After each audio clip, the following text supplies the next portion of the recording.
पंडित जुगल किशोर जी के द्वारा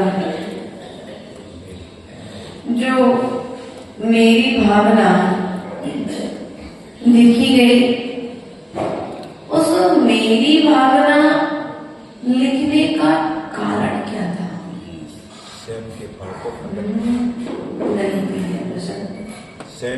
स्वयं के भावों को प्रकट करना मेरी भावना लिखने का निमित्त नहीं बना था।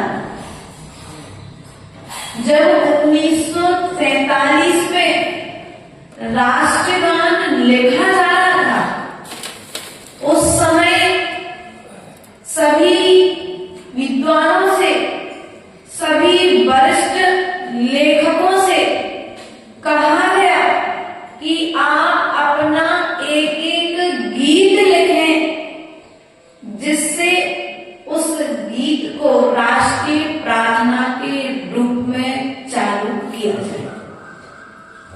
तब जुगल किशोर जी मुख्तार ने यह मेरी भावना लिख करके भेजी थी। अर्थात उसके पश्चात में फिर उसे मान्य रविंद्र टैगोर नाथ जी ने जो जनगण मन लिखा है, उसे मान्य किया गया। अर्थात यह जो मेरी भावना है, समस्त संसारिक प्राणियों के कल्याण के लिए लिखी गई है। किसी जातिवाद, पंथवाद, सांप्रदायवाद को लिए हुए नहीं है। प्रत्येक धर्म में अहिंसा की बात कही गई है। प्रत्येक धर्म के भीतर में 5 पापों को छोड़ने की बात की गई है। प्रत्येक धर्म में क्रोध न करने की बात कही गई है। बस उन्हीं सब बातों के लिए, उन्हीं सब विचारों के लिए पंडित जुगल किशोर जी मुख्तार ने इस मेरी भावना में भर करके रख दिया। अर्थात ऐसा कहें, लिखने वाले लेखक तो मुख्तार जी थे, लेकिन आचरण करने वाला कोई भी जीव हो सकता है। ये कोई जरूरी नहीं है कि जो आज एक इंद्री है वो भविष्य में पंच इंद्री नहीं होगा। अर्थात ये भावना तो मात्र बसंत जी भा सकते हैं, ये भावना त्रय जगति का जीव नहीं भा सकता। ऐसा यहाँ पर जो भागेगा उसका कल्याण होगा, ऐसा इस मेरी भावना का कथन है। और यहाँ पर प्रथम कारिका के माध्यम से इन्होंने भगवान का स्वरूप बतलाया था। किसका स्वरूप बतलाया? भगवान का स्वरूप बतलाया था। और प्रथम छंद में क्या कहा था? आपको किताब देख लिए, याद है सबको? जिसने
यदि जो ऐसा भक्तों में भी राग द्वेष कर ले, वो भविष्य का भगवान अर्थात जो भगवान है वो भगवान राग द्वेष से रह रहे।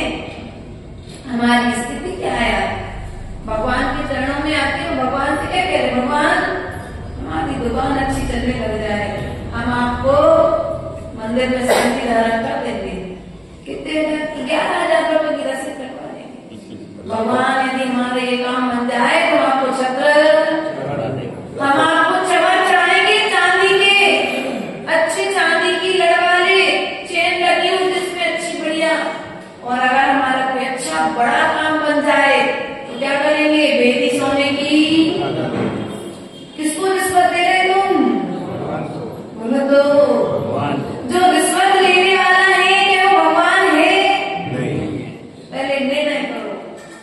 ये कथन एक ऐसे 4 लाइनें यदि हमारे श्रद्धांग में आ गई, ये 4 लाइनें यदि हमारे जीवन में आ गई तो हमारा मस्तक कभी किसी रागी दागी के सामने झुकेगा नहीं। हमारा मस्तक हमेशा वीतरागता के सामने ही नतमस्तक होगा। इसलिए प्रिय बंधुओं, अपने भगवान की पहले परीक्षा करो, फिर बाद में नमस्कार करो। समंतवत गोस्वामी ने पहले परीक्षा की है, बाद में नमस्कार किया है। कल बुलाया अपने आपको, पिंडी तो फटी, बाद में उन्होंने उसमें क्या लिखा अपने देवागम स्त्रोत में, देवागम भूयाने चाकरादि विभूतया माया विश्व दृश्यते नातस्तौसी। भगवान आप महान नहीं हो। क्यों महान नहीं हो भैया? आपके पास चमड़ उड़ाए जा रहे इसलिए हम आपको महान माने नहीं। आप चमड़ों पे ढुराए जाने से आप महान नहीं हो।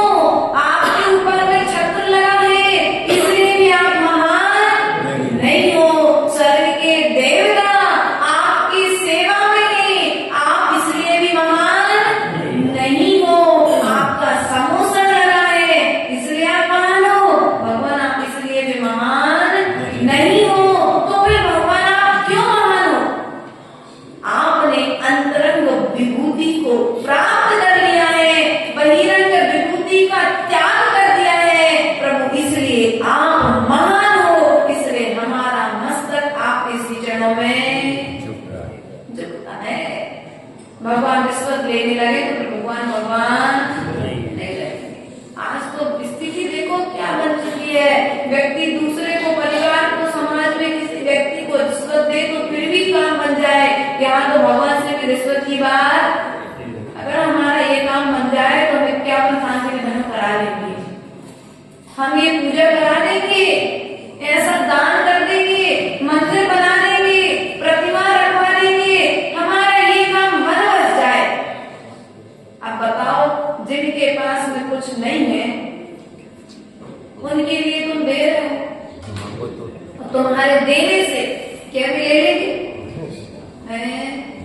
तो फिर क्यों भगवान के सामने रिश्वत की बात करते हो? भगवान के सामने यदि बात करना है तो कर्म निर्जरा की बात करो।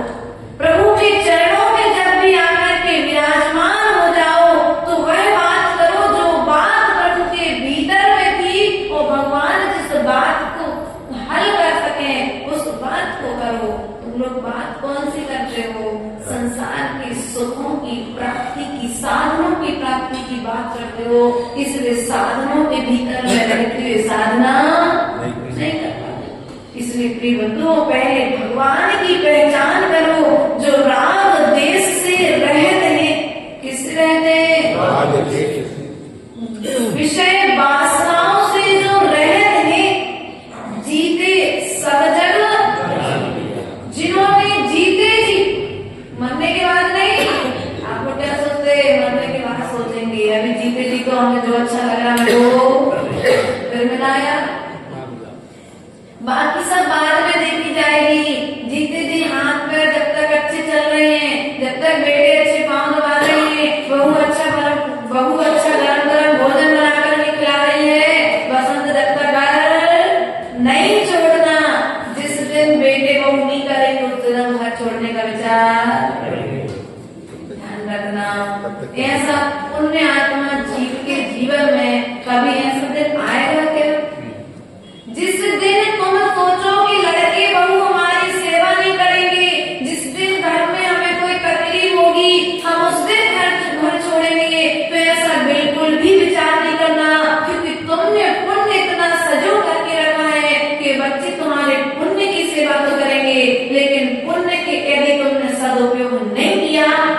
भविष्य में तुम कुछ भी अपने साथ में ले जा नहीं पाओगे। यहीं पर अपना पूरा भोग करके चले जाओगे क्या? ऐसा नहीं करना है। जिन्होंने जीते जी, मरने के बाद नहीं, जीते जी अपने केवल ज्ञान के बल पर, कितने ज्ञान पर? बल पर। हम सोचते हैं कि हम जो पाप कर रहे हैं ना, उस पाप को कोई देख नहीं रहा है। दादाजी, हम क्या सोचते काका कि हम जो पाप कर रहे हैं ना, हमने सामयिक नहीं की, हमने प्रतिक्रमण नहीं किया, सामयिक नहीं की और आदि माला नहीं की, पूजन नहीं की, कौन देख रहा है? कोई देखने वाला? भूल में मत रहो, ऊपर वाला, ऊपर वाले के ज्ञान में सब कुछ झलक रहा है। देखने की चेष्टा नहीं कर रहा हो, उसके ज्ञान में स्वतः ही सब कुछ झलक रहा है। जब उनके ज्ञान में सब कुछ झलक रहा है तो भैया अपने माता पिता की मर्यादा रखो या ना रखो, लेकिन अपने प्रभु की मर्यादा तो रखो कि मेरे प्रभु के ज्ञान में वही झलके जो मेरे योग्य करने योग्य हो, वह कार्य ना झलके जो हमारे करने के योग्य ना हो। हम कार्य को करते समय यदि योग्य और अयोग्य का विचार करेंगे तो कर्म के बंध से बचेंगे, और कार्य को करते समय यदि योग्य और अयोग्य का विचार नहीं करेंगे तो हमें कर्म बंध से संसार में कोई बचाने वाला नहीं है। इसलिए प्रिय बंधुओं, जीते सब जग जान लिया। किसको जान लिया? देखो, उन्हें पूरी दुनिया जानती है और उनके ज्ञान में संसार का प्रत्येक प्राणी झलक रहा है। चराचर जीव, नरक में रहने वाला नारकी, मनुष्य गति में रहने वाला मनुष्य, त्रिंच गति में रहने वाला त्रिंच गति का जीव, स्वर्ग में रहने वाले स्वर्ग के देवों की क्रियाएं, सब कुछ झलक रही है। लेकिन फिर भी कुछ कहते वे तो ये सोचते हैं, सोचने का भी उन्हें समय कहाँ है। वो तो अपने में इतने लीन तल्लीन हो चुके हैं कि उन्हें किसी का कुछ भला करने की, भगवान भी विचार करते होंगे कि भैया हमें जितना देना था तो समूषण में बैठ करके दे दिया, अब तुम उसका आचरण कर लो तो अपना भला कर लो, नहीं करो तो तुम्हारी तुम चलो। हमारी अटकी बड़ी नहीं है, लेकिन हम तो क्या करते? सुधार। भगवान सब कुछ देख रहे हैं, सब कुछ जान रहे हैं, लेकिन उसके बाद में भी क्रिया न करना सबसे बड़ी बात है। यदि किसी का पाप हमें पता पड़ जाए तो हम अधिक समय तक अपने पेट में पचा नहीं पाते होगा। गलत कहा क्या? यदि किसी की कोई गलती, समाज के श्रावक श्रेष्ठी की, बच्चों की, बड़ों की, किसी की कोई गलती हमें मालूम पड़ जाए और आपसे कहा जाए कि भैया भी कोई से कहना नहीं कुछ भी, तो क्या होगा? बाहर में जाएंगे, आशीष भैया कहेंगे भैया सुनो आपसे कह रहे को नहीं बताइए क्या करते माता, ऐसे करते ना हम लोग। हमने आज तक ये बात अभी किसी को नहीं बताई है, हमने सुनी है, इसलिए हमने आपसे कही है बात, आप किसी से। अब क्या होगा?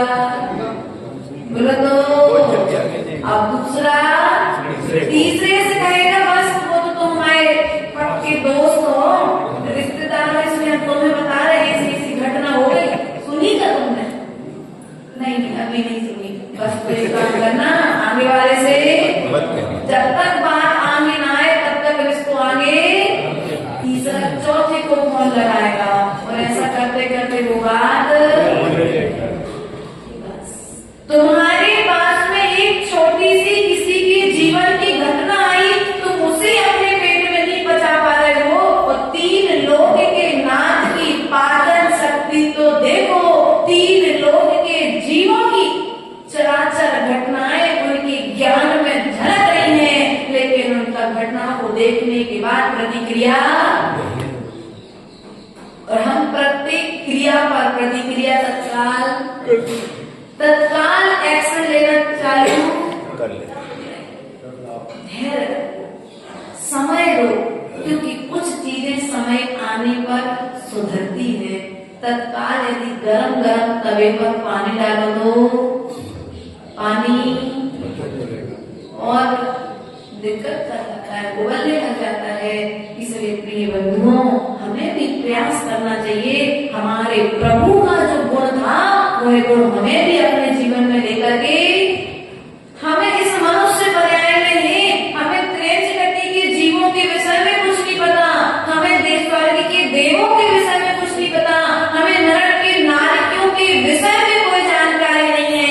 यदि हमें अपने किसी साधन के विषय में कोई उसके गुप्त बात, प्रमाण जन्य बात, पाप जन्य कोई बात यदि हमें मालूम पड़ गई है तो उस बात को आगे बढ़ाने का प्रयास क्या करते? मोबाइल चलाते सब लोग।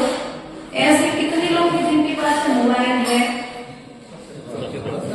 सबके पास मोबाइल है, वो सब मोबाइल चलाते है ना? चलाते नहीं है?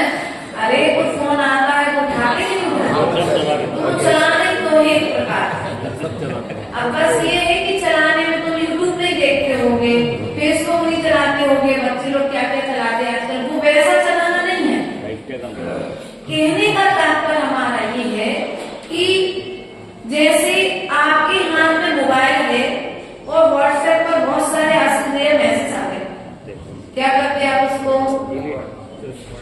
सीधा फॉरवर्ड करते हो, या फिर दो काम आपके हाथ में, या तो फॉरवर्ड करो या फिर तो बस। जैसे मोबाइल में यदि कोई काम की बात रहती है तो उससे आप संग्रहित करते हो, और जो काम की बात नहीं उसे तत्काल डिलीट कर देते हो। वैसे ही कार्य हमें भी करना है। यदि कोई बात हमारे पास में आई है और वह हमारे लिए कर्म बंध से बचाने वाली है तो उसे अपने पास में संग्रहित करो, और यदि कर्म बंध से बांधने वाली है तो उसे तत्काल डिलीट करो, उसे मिटा दो, वहां से हटा दो, जिससे कोई दूसरे व्यक्ति के ज्ञान का व्यवहार विषय ना बन पाए। और हम क्या करते हैं? ऐसी बातों को, गलत बातों को तो फॉरवर्ड करते हैं, लेकिन अच्छी बातों को फॉरवर्ड नहीं करते हैं। इसलिए प्रिय बंधुओं, हमारे भगवान के ज्ञान में बहुत सारी बातें आई, लेकिन उन्होंने फॉरवर्ड कौन सी बातें करी? बोलो तो, कौन सी बातें उन्होंने आगे भेजी? जो बातें भेजने से व्यक्ति के ज्ञान में सुधार हो सके, जिन बातों को सुनने से व्यक्ति को कर्म का बंध हो, वे बातें उन्होंने तत्काल डिलीट कर दी अपने ज्ञान से, और आएंगी तो वे वहीं के वहीं उनके पास में नहीं, उनके मुख से बाहर। समूह सर में बैठे थे, चाहते तो बोल सकते थे, पूरा इतिहास खोल सकते थे, लेकिन खुलेगा, सबका चित्त खुलेगा एक दिन। कहां पर? ऊपर। जब समुद्र में जाओगे और महेश साथ में पहुंच गए बसंत भैया तुम्हारे, तो महेश पूछ लेगा, ये जो बसंत भैया यहाँ पर आए हैं ना, किस पुण्य कर्म के उदय से आए हैं? तो भगवान तुम्हारी पूरी विवक्षा कि भैया ये भारत देश में, मध्य प्रदेश में, बड़ौदिया नगर में जब जब कोई भी साधु संत आते थे उनकी दिव्य ध्वनि सुनते थे, इसलिए आज मैं समुद्र में आने का सौभाग्य मिला। यदि कार्य अच्छा करोगे तो विवक्षा भी, और काम बुरा करोगे तो। श्रेणी ने पूछा भगवान से, कुड़िक जो है मेरे कौन से जन्म का बैरी है? तो भगवान ने बता दिया कि तुमने सुषेण और सुमित्र की पर्याय में मिलकर के पाप किया था, सताया था, इसलिए वह कुड़िक मन तुम्हारा ही पुत्र बनेगा, वो पुत्र बनकर के तुम्हें कष्ट देगा। इसलिए प्रिय बंधुओं, ऐसा कोई कार्य मत करो। तुम्हारे अच्छे कृत्य की चर्चा तो जगह जगह पर हो, लेकिन तुम्हारे बुरे कार्य की चर्चा किसी के मुंह पर हम कार्य ही नहीं करेंगे तो चर्चा भी नहीं होगी। जीते सब जग जान लिया, हम जानना तो सबको चाहते हैं, चाहते कि नहीं चाहते? और तो एक बात और कह देते आप लोग, कभी कभी क्रोध में आकर के, आवेश में आकर के, भैया हम तो जानना थे तुम देखते हो, हम तो तुम्हें नस नस से, हम तो तुम्हें जानते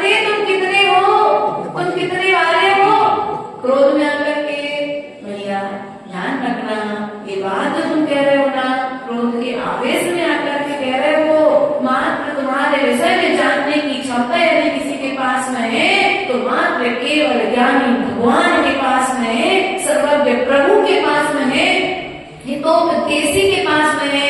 संसार में रहने वाला प्रत्येक व्यक्ति तुम्हारे विषय में नहीं जान सकता, और यदि जानेगा तो या तो रागवश जानेगा या द्वेषवश जानेगा, या तो पाप रूप जानेगा या पुण्य रूप जानेगा। दो रूपों में जान सकता है। आप पुण्य कर रहे हो इसलिए पुण्य आत्मा, और पाप करोगे तो ये जो पाप लगा और पुण्य लगा, किसने लगाया तुम्हारे आगे? तुम्हारी करनी, तुमने जैसी करनी करी है उस करनी के बल पर तुम्हारे आगे पुण्य लगाया गया है, तो उस करनी के बल पर तुम्हारे आगे पाप लगाया गया है। स्वर्गीय लिखते हो आप लोग, क्या लिखते हो? स्वर्गीय श्रीमान फलाने फलाने चंद्र जी, भले वो सप्त व्यसन करते थे सुबह से लेकर के शाम तक, लेकिन क्या लिखा तुमने? अब बताओ वो स्वर्ग गया है क्या? क्या वो स्वर्ग गया है क्या? नहीं भैया। वर्तमान करनी को देख करके और अंतिम समय में भी जिसने नमोकार मंत्र नहीं सुना, मनुष्य पर्याय को पाकर के भी जिन्हें भगवान के दर्शन नहीं किए, जिन वाणी का रसास्वादन नहीं किया, जिन गुरुओं की वैयावृत्ति नहीं की, वह कभी भी स्वर्ग जाने का पात्र नहीं हो सकता। ध्यान रखना, कुछ तो आचरण श्रेष्ठ करेगा तभी तो जाकर के स्वर्ग जाएगा। तुम्हारे लिखने से होता क्या है? वो तो उपचार में प्रचलन हो गया। स्वर्गीय श्रीमान अगर नरक लिख दें, नरकीय नारकीय, तो क्या होगी स्थिति? श्रद्धांजलि नहीं होगी वहां पर, तुम्हारी श्रद्धांजलि प्रारंभ हो जाएगी। इसलिए लोग व्यवहार को निभाने के लिए आप लोग स्वर्गीय लिखते हो वहां पर, लेकिन तुम्हें मालूम है कि फलाना व्यक्ति स्वर्ग गया है कि नरक गया है, उसकी बाहरी क्रियाओं को देख करके हम अनुमान लगा सकते हैं। बाकी गया कहाँ है वो तो केवली की ज्ञान का विषय है, लेकिन फिर भी उपचार को निभाते कि नहीं निभाते, व्यवहार को निभाते कि नहीं निभाते। उसी तरह से आचार्य भगवान कहते हैं ये जो मनुष्य पर्याय तुम्हारी लिखनी है, कम से कम यदि तुम ज्यादा कुछ नहीं कर सको तो व्यवहार धर्म का पालन तो कर लो। व्यवहार धर्म के बल पर तुम्हारी कुछ तो कर्म निर्जरा होगी। निश्चय धर्म का पालन तो दिगंबर साधु कर रहे हैं, क्योंकि अभी कहा था भगवती आराधना ग्रंथ राज में आचार्य भगवत शिव कोटि महाराज ने कि भैया जिनके पास में तिनका मात्र भी परिग्रह है, कितना? तिनका मात्र भी परिग्रह है वह मोक्ष नहीं जा सकता। और तुम्हारे पास कितना है? तिनका नहीं माता जी, पूरी तिजोरियों की तिजोरी भरी रखी है, उसमें भी और पाने की लालसा इच्छा है। इसलिए प्रिय बंधुओं, कार्य वह करो जिस कार्य को करने से कर्म की निर्जरा हो, सब जीवों को मोक्ष मार्ग का निष्प्रय हो। उपदेश प्रभु ने दिया है, और प्रभु ने जब उपदेश दिया तो कौन सा उपदेश दिया? मोक्ष मार्ग। बोलो तो हम मोह मार्ग का उपदेश देते हैं और प्रभु ने मोक्ष मार्ग का उपदेश दिया। मोह मार्ग कौन सा है भैया? महेश जी, मोह मार्ग विराग, हमारा बेटा विराग बहुत सीधा है भैया, ये तुम्हारा मोह गहरा है। अब उसमें गलती विराग की नहीं है, तुमने जो विराग सागर जी के नाम से उसका नाम रखा है, तो नाम का प्रभाव आचरण पर तो पड़ेगा ही पड़ेगा।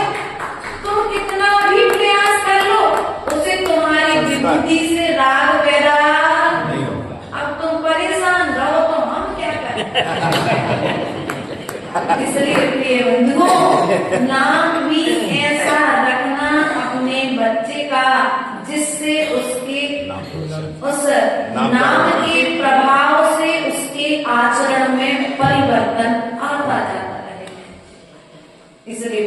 तो नाम बहुत अच्छा रखा है, विराट खुश है, लेकिन बेटा एक लौता बेटा है और मेरी भविष्य में संपत्ति को कौन संभालेगा। बड़े दुखी थे। एक दिन आकर के इन्होंने अपनी बात हमसे कही। हमने कहा, मैं विचार करती रही कि इसका कारण क्या है। विराट यदि इतना सीधा है, इनके हिसाब से भोला है, इनके हिसाब से थोड़ा सा इनको लगता है, लेकिन ध्यान रखना तुम्हें लग रहा है विराट सागर जी के जैसा यदि तुमने निकलने दिया ना, तो जैसे विराट सागर जी ने बुंदेलखंड के होकर तुमने निकलने दिया तो तुम्हारे बड़ौदिया बाहर का डंका हो जाएगा पूरे देश में। चिंता नहीं करोगी तो नीचे बैठे बैठे आंसू आ जाएंगे। मोह की परंपरा यही तो है, अनादि काल से चली आ रही है। प्रभु ने मोक्ष का उपदेश दिया और हमने मोह का उपदेश दिया है। बचपन से लेकर बच्चों को मोह की बात सिखाई है, मोह में डालने की बात सिखाई है। बेटा ये संसार है, ये माँ है, ये पिता है, ये पत्नी है, ये पति है, ये पैसा है, ये व्यापार है, ये दुकान है, ये सब कुछ तो बताया है। लेकिन इन सब कुछ को बताने के बाद में हे माता पिता एक बात अपने बच्चों से कह देते, बेटा ये सब कुछ करने में कोई फायदा नहीं है। तो शायद इतना सब कुछ बताने के बाद में मोक्ष का मार्ग का उपदेश तुम्हारे मुख से हो जाता। लेकिन तुमने क्या किया, बेटा दुकान चलाना है तुमको, ये कपड़े की दुकान है और ये सोने की दुकान है, ये तुमको ही संभालना है।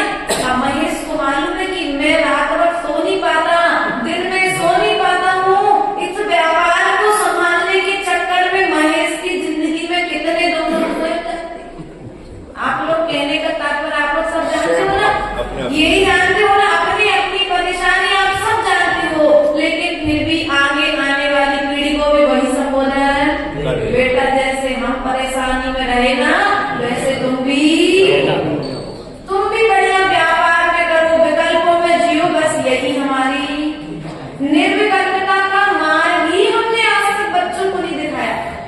वे माता पिता धन्य है जो बच्चों से कहते हैं बेटा जाओ मोक्ष मार्ग में आगे बढ़ना, कहीं कोई तकलीफ आए तो मैं तुम्हारे पीछे, मेरे जो दुख होंगे वो तुम्हें ना भोगना पड़े। गृहस्थी में कण मात्र भी सुख। अभी से आती ना पहाड़िया जी की बेटी अभी आई थी, छोटी सी लड़की, तो उसके दादाजी को किसी ने फोन लगा दिया कि अभी तो 12 साल की है और आपने उसे माता जी के पास भेज दिया।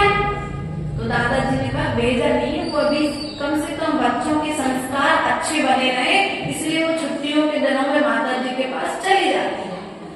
ये बात घर में खाना खुशी हुई तो पिताजी के कान तक पहुंची, और जब 15 दिन के बाद पिताजी उसको लेने आए ना महेश, तो हम लोग बैठे थे, सुताई बोले माता जी यहाँ से किसी का फोन गया था हमारे घर पर, मतलब संग से नहीं, जहाँ लोग होते थे वहां से, समाज का किसी व्यक्ति दीदी भैया जिसका भी गया हो, बोले किसी का फोन गया था कि आप अपनी बेटी को वापस ले जाओ, समाज में भोजन की व्यवस्था नहीं रहती है, गर्मी में इतनी गर्मी बिना कूलर पंखे की माता जी के साथ रहती है, पानी भी नहीं पीती है बार बार, तो कैसे आपने इसे छोड़ दिया। तो मुझे उस दीदी से मिलना है। मैंने कहा मिलना है तुम्हें? बोले हाँ मिलना है। मैंने क्या कहोगे तुम उस दीदी से मिलके? बोले उनसे ये कहूंगा कि ना तुम्हारे घर का बच्चा है, ना हम तुमसे कोई वस्तु की मांग करते हैं, तो फिर तुम ये आग में घी डालने का काम क्यों कर रहे हो? बच्चा मेरा है, अच्छे मार्ग पर जा रहा है, अच्छी जगह पर है, मुझे विश्वास है कि माता जी कैसी है, मुझे कोई डाउट नहीं, मुझे मालूम है कि मुझसे ज्यादा मेरे बच्चे का ध्यान माता जी रखेंगी। अब मैं उनसे मिलना चाहता हूँ और उनसे ये कहना चाहता हूँ, आपको हमारे बीच में बोलने की जरूरत नहीं है।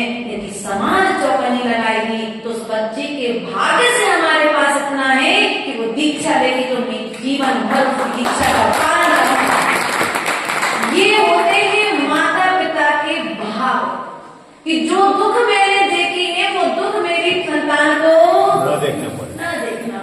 लेकिन आप लोगों की आंखों पर मोह का पर्दा तो इस प्रकार से पड़ा हुआ है कि मोक्ष के उपदेश का कोई प्रभाव नहीं पड़ता। प्रभु ने मोक्ष मार्ग का उपदेश तो दिया, लेकिन उस मोक्ष मार्ग के उपदेश का कोई प्रभाव क्यों? कहने की पापा जी गलत तो नहीं कहा कुछ है, कुछ गलत कहते तो बता देना भैया। ये क्योंकि ये अनादिकाली की जो मिथ्यात्व है, मोह क्या है? मोह क्या है भैया? मिथ्यात्व है। और ये मिथ्यात्व ही तो हमें संसार के दुखों में घेरे हुए हैं। हम इसी से अनादिकाल से घिरे हुए हैं। निष्प्रय कैसे होकर उपदेश दिया? कैसे होकर के? किसी प्रकार का कोई राग, किसी प्रकार का कोई द्वेष। स्कूल में जब बच्चा बैठता है पेपर हल करने के लिए परीक्षा हाल में, तो उस समय तो उसे थोड़ा सा द्वेष आ जाता है। यदि मैंने ऐसे सही जवाब दे दिया तो इसके नंबर मुझसे ज्यादा आ जाएंगे, तो अपने खुद सही निशान लगाता है और दूसरे मित्र को गलत जवाब दे देता है, बताता है। बस हमारी स्थिति भी क्या है? बोलो तो हमारी स्थिति कुछ उल्टी है।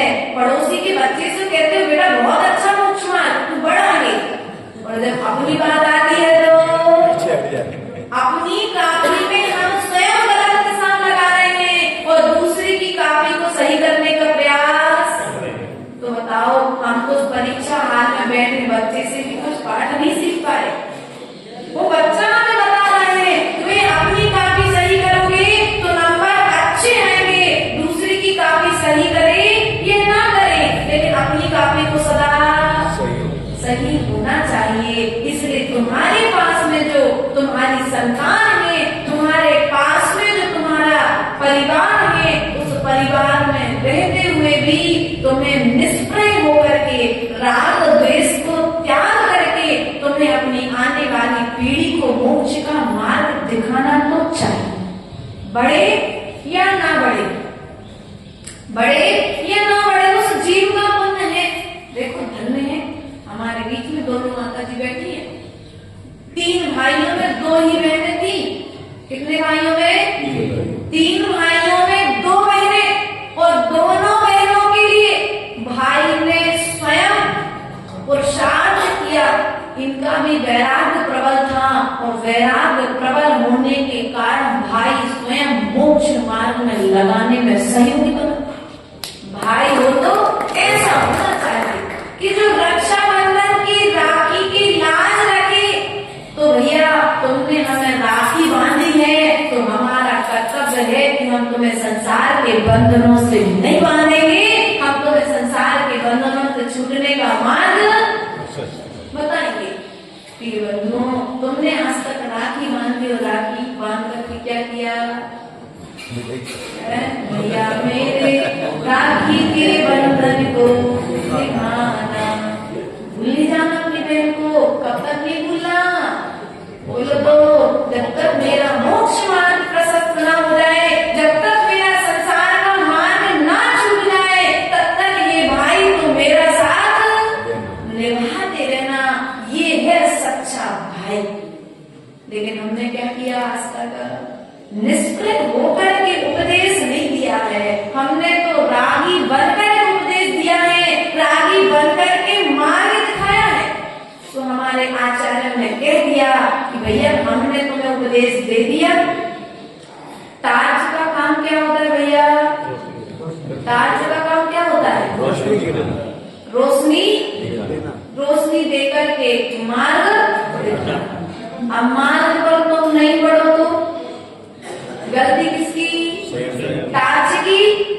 ताज ने तो मार्ग दिखाया था, अब उस मार्ग पर तुम्हें चलना प्रारंभ करना था, तो तुमने चलना प्रारंभ नहीं किया, तो मंदिर तक पहुंच पाओगे क्या? बोलो तो नहीं पहुंच पाओगे ना। बस हमारे प्रभु ने निष्प्रय होकर के मोक्ष मार्ग का उपदेश दिया है। अब उस उपदेश को हमें भी निष्प्रय होकर के दूसरे को प्रदान करना चाहिए।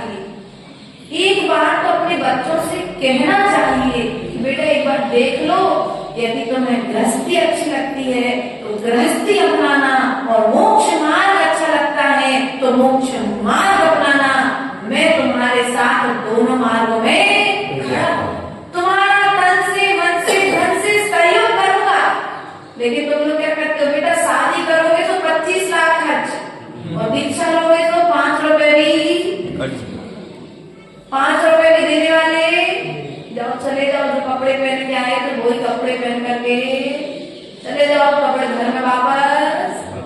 मोह की दशा है, ये मोह तुम्हारे लिए आकर के बुलाता है और ये मोह ही तुम्हें संसार में बांधता है। और सच्चा उपदेश देने, अब तुम अपने बच्चे को जब सही उपदेश नहीं दे रहे हो तो फिर तुम्हें मिथ्या उपदेश देने का फल भी तो भविष्य में प्राप्त। राग के वशीभूत होकर के तुमने उपदेश दे दिया। देखो भाई, चंद्रगुप्त मौर्य राजा था, सुना चंद्रगुप्त मौर्य का नाम?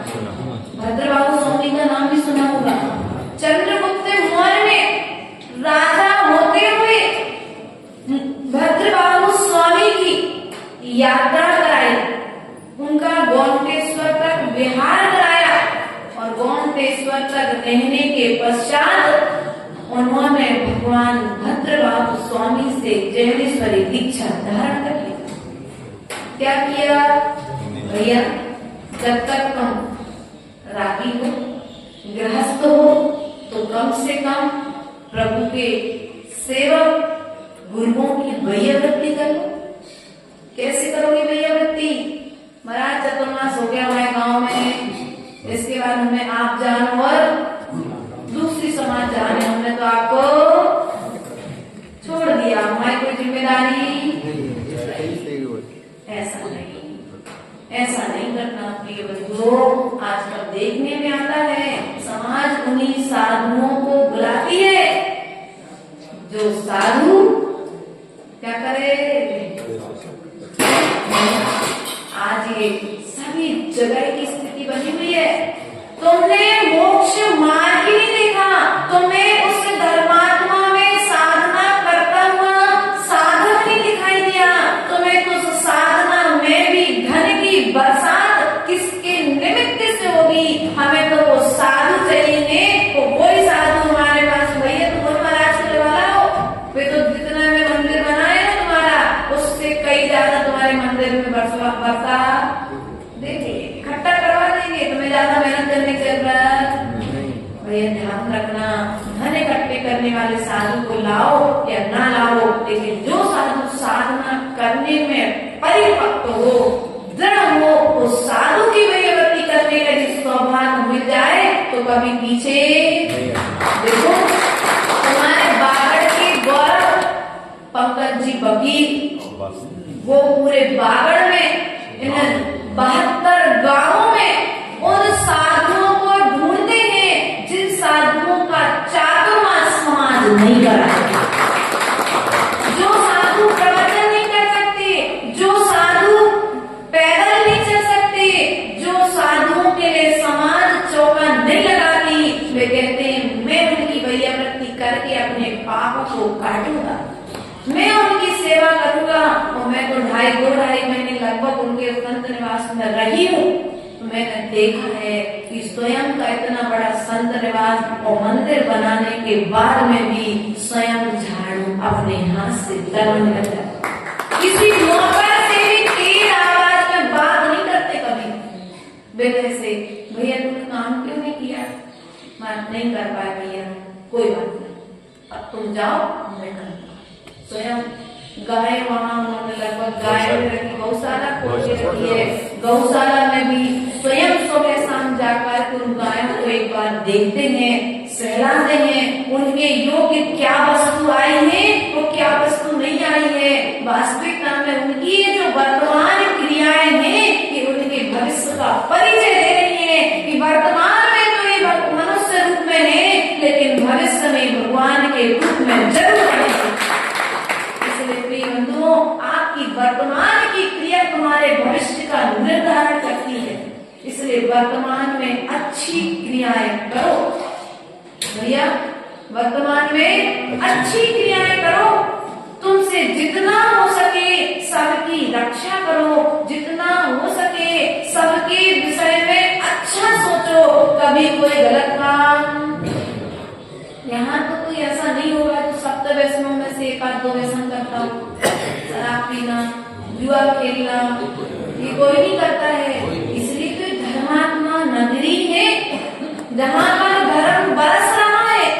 इसलिए प्रिय बंधुओं, तुम लोग सौभाग्यशाली हो। हमें बच्चे बता रहे थे, बोले माता जी ये हमारा एक ऐसा गांव है जहाँ पर किसी जीव की हिंसा नहीं होती। अर्थात आप समझ जाओ, किसी भी तरह की गलत दुकानें यहाँ पर नहीं खुलती हैं। ये प्रभाव किसका है? प्रभु आदिनाथ की छाया का प्रभाव है। ये तुम्हारा पुण्य कर्म का उदय है।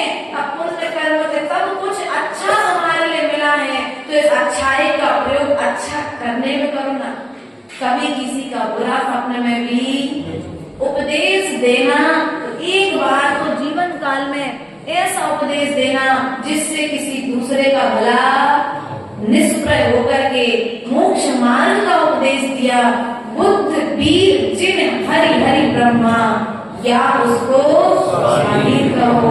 ये मेरी भावना तो ऐसी है, एक एक लाइन पर एक एक घंटा भी यदि बोला जाए तो कम पड़ जाएगा, क्योंकि भावनाएं किसी दूसरे की नहीं है ना। किसकी भावना किया? मेरी की तुम्हारी, हम सबकी भावना है। और प्रत्येक जीव के भीतर में ये भावना होना चाहिए। हमारे गुरुओं ने उनके लिए नमस्कार किया है जिनके भीतर में गुण है। व्यक्तित्व को नमस्कार किया है, व्यक्ति को नमस्कार, गुणों को नमस्कार किया है। धन वाले को नमस्कार, ना तो अस्त्र वाले को, ना शस्त्र वाले को, और ना वस्त्र वाले को। जो निर्गत अवस्था को प्राप्त है, ऐसे गुरुओं के लिए हमें नमस्कार करने की बात कही है। इसलिए ध्यान रखना, कभी भी हमारे माता किसी दूसरे के सामने, बोलो तो नाम कुछ भी हो, लेकिन आचरण बुद्ध वीर जिन हरि, तुम्हें जो कहना तो सब कुछ कह रही है। क्या आपको जो नाम लेना तो सब ले लो। 1008 नामों में शंकर नाम भी आया है, ब्रह्मा नाम भी आया है, विष्णु भी आया है, महेश भी आया है, सब नाम आए हैं। तुम्हें जो नाम उचित लगे तो तुम ले लो, लेकिन गुण कहाँ से मिलना चाहिए? बोलो तो नाम कुछ भी हो, लेकिन कैरेक्टर हमारे ग्रंथों के अनुसार होना चाहिए, आचरण हमारे ग्रंथों के अनुसार होना चाहिए। यदि आचरण हमारे ग्रंथों के अनुसार होगा तो हम उसे नमस्कार करेंगे, और यदि आचरण हमारे ग्रंथों के अनुसार नहीं है तो हम नमस्कार नहीं करेंगे। हम राम को भी नमस्कार करते, देखो मान पूरी हमने गिरनार पर्वत से कौन मोक्ष गया भैया? बोलो तो रामचंद्र कहाँ से मोक्ष गए? मांगी तुंगी। कहाँ से मोक्ष गए? मांगी तुंगी से राम मोक्ष गए। और अपने 52 गजा से इंद्रजीत, और जिस कुंभकर्ण को ऐसा बताते 6-6 महीने तक सोता था, और वो जीव हमारे 52 गजा से मोक्ष गया है। ऐसा वह कुंभकर्ण के बीच में हम बारे में जो हमने सुन के रखा ना, वो वैसा नहीं था।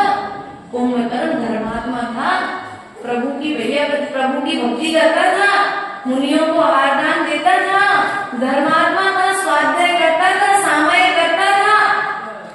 और हमने क्या सुन करके रखा है? जब ऐसे जीव भी कुंभकर्ण, रामचंद्र, हनुमान सब जब मोक्ष चले गए हैं तो हम उन्हें नमस्कार करते हैं, लेकिन आचरण उनका हमारे ग्रंथों के अनुसार था ना, इसलिए हम उनका जयकार भी करते हैं और हम उन्हें नमस्कार भी करते हैं। करते कि नहीं करते? बोलो तो जब तक अस्त्र शस्त्र और वस्त्र थे तब तक नमस्कार, और जब ये तीनों छूटे तो तत्काल नमस्कार प्रारंभ। ये 3 शब्द भगवान की परीक्षा करने के लिए पर्याप्त है। तुम अपना हृदय का देवता जिसे बनाने जा रहे हो, उसके विषय में पहले 3 चीजें जान लो, और जब 3 चीजों का ज्ञान होगा तो तुम नमस्कार, खूब नमस्कार करो, खूब वैयावृत्ति करो, खूब उनकी संगति करो, क्योंकि ऐसे लोगों के पास में रहोगे, निष्प्रय लोगों के बीच में रहोगे तो निश्चित ही हमारे भीतर भी निष्प्रयता आएगी कि नहीं आएगी? अब तुम संगत नहीं करो रागी की, तो कहो वैराग नहीं आ रही है, तो वैराग आने वाला। खरबूजा की विषय में कहते कहा आती है कविता सबको। खरबूजा को देख करके खरबूजा में रंग बदल लेता है। अब तुम्हारा बच्चा, तुम चाहते तो हो पंडित जी, क्या नाम भैया का है? सुरेश भैया, तुम चाहते हो तो घर छोड़ करके हम दीक्षा ले लें, लेकिन जब तक तुम इन रागियों के बीच में रहोगे, भविष्य में बीजर में काम रहेंगे तो दोनों यही ठीक है। और जब तुम वैरागियों के बीच में जाओगे ना तो परिणाम में परिवर्तन आ जाएगा। अब तुम कहोगे बेटा घर में रह करके थोड़ा पहले वैराग का बताओ तो हमें क्या करोगे, कैसे करोगे? तो भैया नहीं है, तुम उसे एक बार 1 साल के लिए छोड़कर तो देखो साधुओं के बीच में अपने आप परिवर्तन। जब खरबूजा के बीच में रहकर के अपना रंग बदल देता है तो फिर हम मनुष्य हैं, अच्छे लोगों के बीच में रहेंगे तो हमारे परिणामों में परिवर्तन निश्चित ही आएगा। और रागियों के बीच में रहेंगे तो रागियों के बीच में रहते हमारे परिणाम परिवर्तन आने वाला नहीं है। आज 2 लाइनों पर ही अच्छे से उपदेश हुआ है। बोले परम पूज्य आचार्य दुर्गाधीश्वर विभव सागर महाराज की। हमारे भैया का प्रश्न था कि माता जी सामयिक किसे कहते, सामयिक कैसे करना चाहिए? कौन सी लाइन पढ़ते हैं? पहले वाली।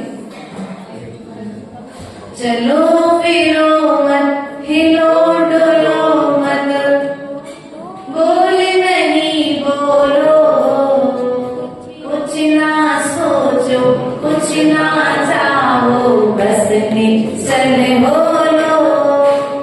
राग द्वेष अर मोह करो मत, क्या? राग द्वेष अर मोह करो मत, विधि आवश्यक है, ममता तजना समता भजना ही सामायक है। इन 4 लाइनों में सामयिक का पूरा स्वरूप आ गया है।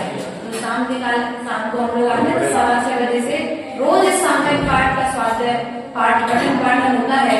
और जहाँ जहाँ पर भी हमारा चतुर्मास हुआ है वहाँ पर प्राय करके सभी श्रावक जन इस सामयिक पाठ, प्रतिगमन पाठ और समाधि भक्ति, इन 3 का पाठ तो श्रावक रोज ही करते हैं। सामयिक का स्वरूप हमें एक बार जान लेना चाहिए, क्योंकि सामयिक में चलना फिरना नहीं होता है। ऐसा नहीं कि सामयिक का काल हो गया तो माला मिली और दुकान पे बैठे बैठे नोट गिनने लग गए। देखो सामयिक का स्वरूप ये नहीं है।